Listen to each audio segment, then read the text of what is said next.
Welcome back to Let's Play Darkest Dungeon. I'm your host, Timepants, and today we are taking on the Siren. Now, the trinket reward is not the greatest. I mean, it's fine, but it's not really something that I would take in any sort of a serious run. I'd probably use it as a filler trinket in maybe a dungeon that I'm sort of doing as an in-between to let stress get pulled off of some heroes that I actually intended to use for a major encounter. But, you know, it's fine, and more importantly, we're going to get a boss taken down. So, the question is, how do you pack? And that's a tough one. Because, I mean, I know our boss is going to drop a lot of bleed on us, and I know debuff is a consideration, but I think we have to sacrifice somewhere, and I'm not too worried about the debuff. My lofty position wasn't always accompanied by the fear of office. And there was a time when I could walk the streets or raise a glass in the tavern without concern for molestation. Faithful as the tide, one precocious village waif made it her hobby to shadow my every errand. It was charming then, troublesome later. Let me tell you something. I have problems with molestation at the tavern all the time. That's why I can't ever go back. No, I'm kidding. Don't touch people if they don't want you to. Alright, so a lot of scouting right off the bat. It doesn't exactly inform our choice of direction. I think it's pretty clear that we don't want to waste the time, the resources, especially the shovel, just to check out one room to the south, especially since I'm reasonably certain that we are probably going to walk away with pockets just loaded with treasure.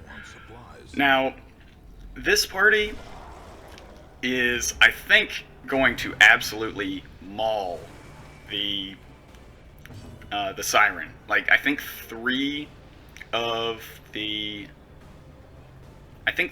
heroes have Eldritch Hater or some twerk. Jesus. Some quirk that is designed to hurt Eldritch real bad like. And I was kind of hoping for a crit. On top of that, the Occultist is just naturally really, really good at taking down Eldritch. And on top of that, this is just a high damage party. We get marking synergies. This could be... Oh, that's annoying. This could be just an absolute beatdown. Like, we've had a couple of really good boss fights. The Hag was, I think, a 2-round KO. I think we almost knocked her out before she even got to act. The Swine Prince, not as swift a defeat, but, you know, it's a little bit more understandable because he has, at novice level, like almost 160 hit points. So, not terrible. But this, I feel like this could be right up there. Like, we might be able to knock out the Siren, I don't know if 1 round, but 2? Yeah, probably.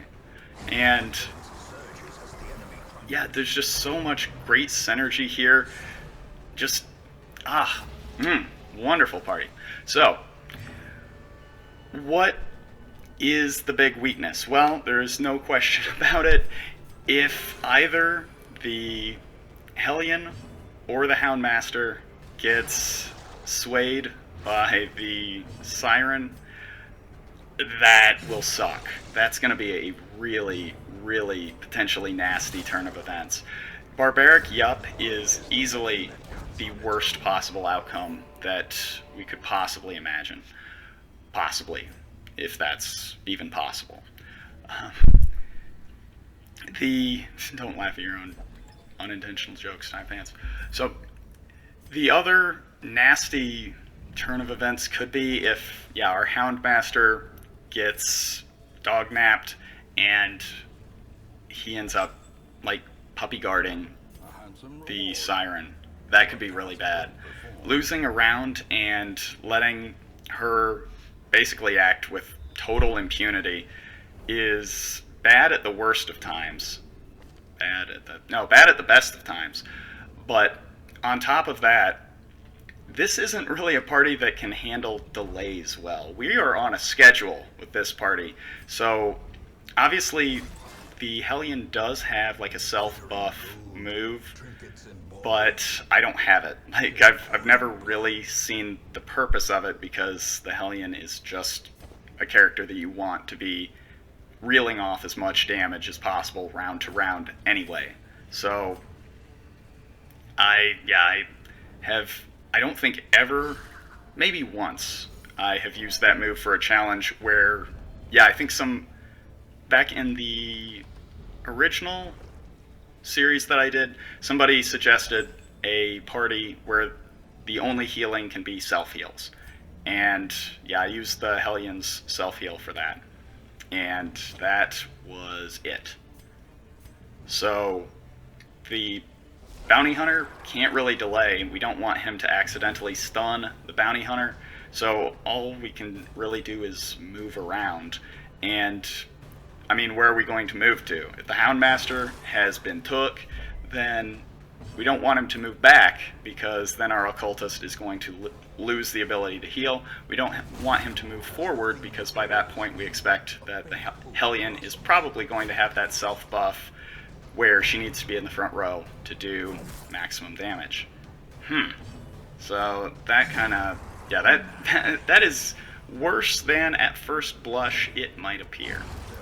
That said, I don't think we get to that point. I would be shocked if the Siren gets to steal 2 party members. I think maybe we could potentially lose 1. 2, out of the question. The fight's going to end before that. So, how is this run going so far? Real well. I'm so glad you asked. So, I have been thinking, because, we are getting really close to the release of, well, I was going to say to the DLC that there has been, I guess, a little delay in the schedule, since they want to release the new game mode, which is super cool. But, obviously that shits in my Cheerios a little bit, because my bread and butter is new content, and, a new gameplay mode is cool, but, I mean, what really is exciting for me is getting to mess around and experiment with new classes, new skills. A brand new dungeon sounds amazing, so having to wait an extra 2-ish months, 2.5 months for that kind of sucks. But I've been thinking about what I would like to see for the new character class. They have already announced the new mini boss. It's going to be a vampire hunter, and the vampire what the vampire hunter is hunting is you. So that's a nice little twist. Spoilers, we're not vampires, but #that's okay. Timepants, you're not young, you're not cool, and you need to stop reprimanding yourself in third person. That's like a stand-up comedian's bit. Like, Jim Gaffigan did it way better. Or as I call him, Jim. So, the character that I would like to see, or a class concept that I would like to see, is, I think the non-combat classes have been really interesting. The Houndmaster, obviously, probably my favorite class in the game. It used to be the Occultist, but I think the Houndmaster is just brilliantly designed and basically perfect. It has some combat ability, but the real selling point of the class is, the scouting buffs, the stress relief, the self-heal, the dodge. All of those are amazing. I mean, the Houndmaster's trinket that we have right now is plus 40 scouting in 51 or lower torchlight, which is amazing. That's so fucking cool. The Antiquarian, not really my cup of tea, but I mean, I know a lot of people love the idea of using her for challenge runs, maximizing treasure gain. The fact that she gives you the ability to stack items passively higher than they are normally able to go is super fucking cool. So I would like to see a... I actually didn't realize that even though you can camp with the treasure screen open, you are actually... You have to actually sock away the treasure before you can proceed with your camp. That's actually kind of brilliant balancing. But yeah, I'd like to see a character that, and I've said this before, a character that has a heal over time. I think that's something the game has not done, and I think it's a cool idea. Is the Siren double wide? I honestly don't remember. But what else? I'd like to see a character that can actually like trigger all of the dot that's like on an opponent.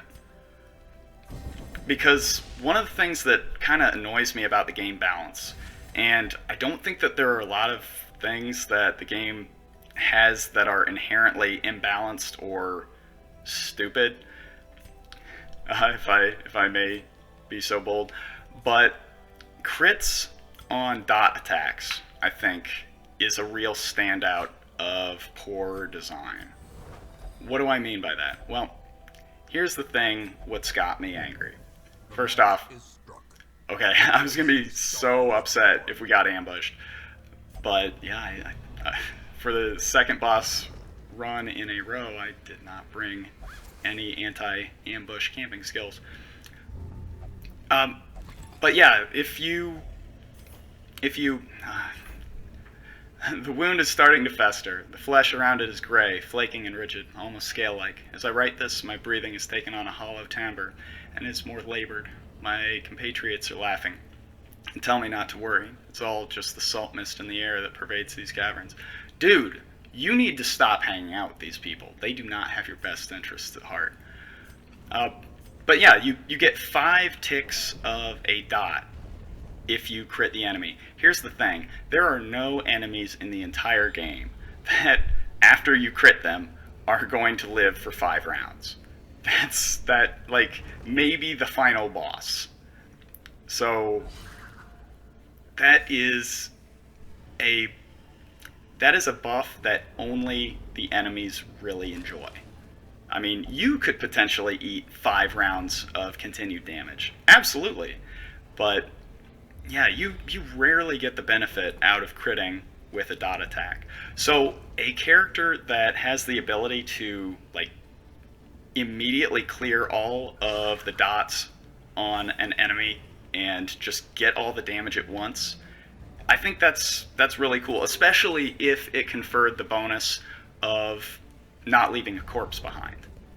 Like, then there's some interesting play about whether you want to, you know, explode the stack of dot all at once and get rid of the enemy corpse right away, or if you want to let somebody else handle getting the killing blow and leaving a corpse because potentially, you know, you want to take advantage of an arbalist, or I don't know who else is a good ranged attacker. The grave robber, sure.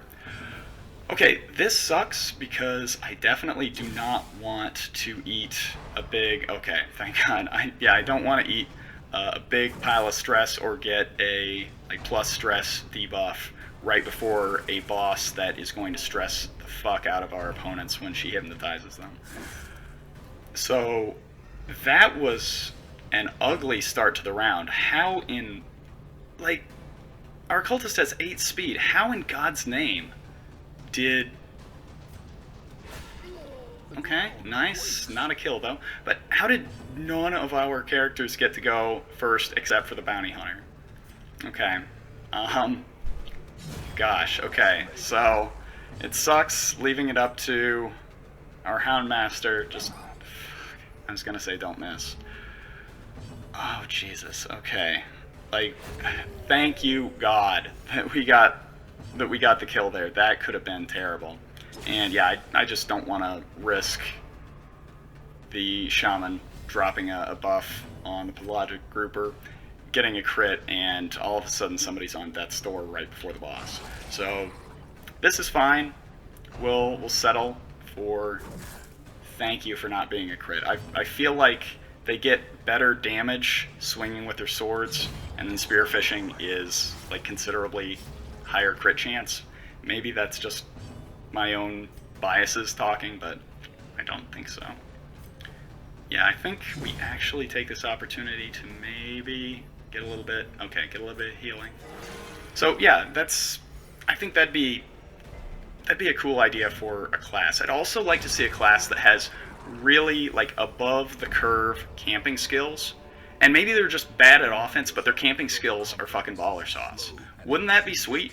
Like, you now have a real incentive to try and balance around a party that might be a little bit lackluster in the early going, and then they camp and just turn on, this unstoppable beast mode for like, 4 combats. That'd be kind of cool, especially since even after camping, your new character, your camper, wouldn't necessarily be a huge offensive beast. You'd still have essentially a 3-man party. It would just be a very super powerful 3-man party. That'd be kind of cool, right?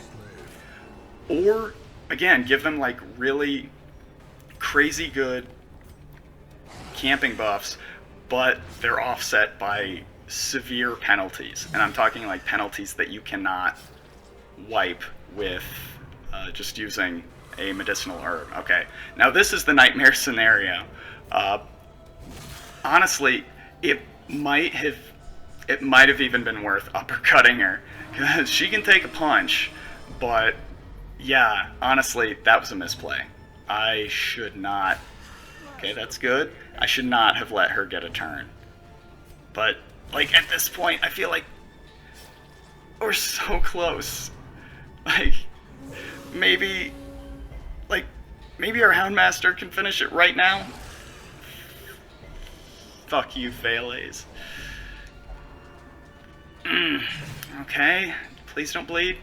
Perfect. Okay, I think we are fine as long as... Okay, great. Great. Yeah, as long as we're able to get a kill here, perfect. Perfect. We are just fine.